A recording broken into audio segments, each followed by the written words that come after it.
I know I was a fool. I know I should have left him long ago. But what do you do when the man hurting you is the son of a witch? When every attempt to walk away only leads to something worse. I don't know which pain was worse, the bruises on my skin or the curse tied to my name. But one night, I finally decided to end it all.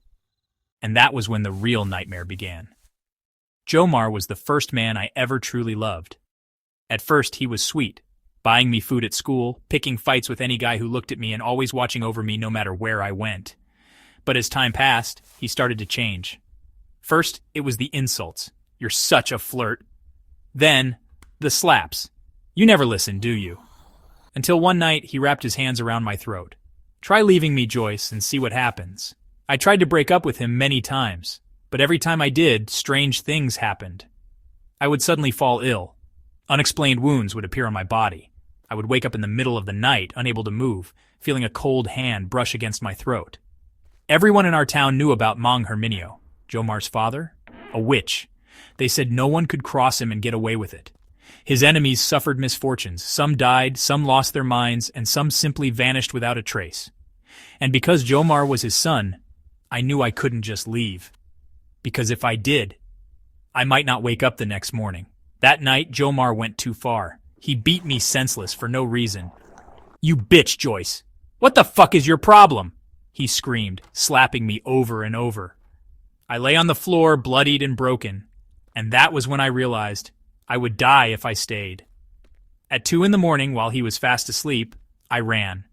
I carried nothing but a bag of clothes and what little money I had saved. The moment I stepped outside, I felt the cold wind on my skin. And in the shadows of the dark alley, someone was waiting. Mang Herminio.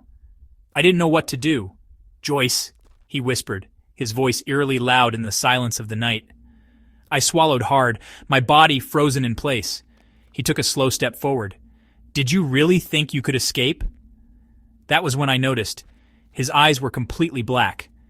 And after that, I remember nothing. The next morning I woke up in an old hut. My entire body ached, and sitting in front of me was an elderly woman. Child, thank God we found you. They told me a farmer had discovered me in the middle of a rice field, naked, kneeling, talking to something that wasn't there. I cried and cried. But deep in my mind, I heard a whisper, "This isn't over." And that was when the real terror began. I thought I was free, but every night at exactly 3 a.m, I would wake up to an icy breeze in my room, and in the mirror, I would see myself smiling. But the problem was, it wasn't me inside my body.